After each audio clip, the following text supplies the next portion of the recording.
தொங்கு சட்டசபை உருவாகலாம்னு சொல்லிட்டு இப்போ ஒரு தேர்தல் கணிப்புலாம் சொல்லிட்டு வராங்க. இந்த மாதிரி நேரத்தில் நீங்கள் வந்து ஆட்சியில் பங்கேற்பீங்களா? கூட்டணியில் ஆட்சியில் வருவீங்க? தொங்கு சட்டசபை வரும் என்பது ஒரு கருத்து கணிப்பு தான். மக்கள் கணிப்பு என்ன என்பதை பார்ப்போம். ஏன்னா தமிழ்நாட்டில் பொதுவாக மக்கள் எனக்கு தெரிந்து கடந்த 50 ஆண்டுகளாக ஒன்று ரெட்டலை தலைமையிலான கூட்டணி வெற்றி பெறும், இல்லை திமுக தலைமையிலான கூட்டணி வெற்றி பெறும். தமிழ்நாடு முழுவதும் ஒரே மாதிரியான ஒரு தேர்தல் முடிவுகள் தான் இருக்கும். ஆனால் நிறைய பேர் சொல்கிறாங்க, நான் எனக்கு நம்பிக்கை இருக்கிறது அதிமுக தனி பெரும்பான்மையுடைய ஆட்சி அமைக்கக்கூடிய வாய்ப்பு இருப்பதாக தான் நாங்கள் நினைக்கிறோம். எங்கள் கூட்டணியில் எல்லோரும் ஒற்றுமையாக சரியாக செயல்பட்டு கொண்டிருக்கிறார்கள். எங்கள் இயக்கத்தில் நான் இப்போ சமீபத்தில் கூட மதுரைக்கு போனேன், எல்லா வேட்பாளர்களையும் சந்தித்தேன்.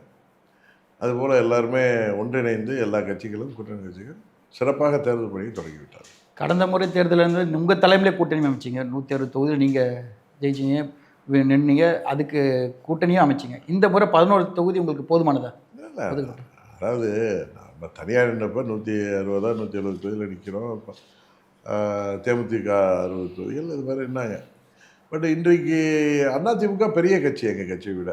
அது தமிழ்நாட்டில் அதிமுக தலைமையில் கூட்டணி வர்றதுனா சரியாக இருக்கும். அதனால் நாங்கள் எதிர்பார்த்தது ஒரு 15 தொகுதி. பட் எங்களுக்கு பாஜக மூலம் நாங்கள் பெற்றது 15 தொகுதி. ஆனால் கேட்ட தொகுதிகள் தான் பெற்றிருக்கோம். நாங்கள் எந்தெந்த பட்டியலில் இருந்து சில தொகுதிகள் கிடைக்கல. ஒரு கூட்டணியில் எல்லா தொகுதியிலையும் பெறவும் முடியாது. அதனால் வருங்காலத்தில் இன்னும் நாங்கள் அதிக தொகுதியில் போட்டிடுவோம். திருப்தி அவங்களுக்கு 11 தொகுதியும் திருப்தி அளிக்குதா? அது திருப்தி என்பது சொல்ல முடியாது. எங்களுக்கு தேவை அதிகம். இருந்தாலும் கிடைத்ததெல்லாம் முத்துக்களான தொகுதிகளாக கிடைத்திருக்கிறது. அதில் நாங்கள் பெரும்பாலும் 80% வெற்றி பெறுவதற்கான முயற்சியில் இருக்கும்.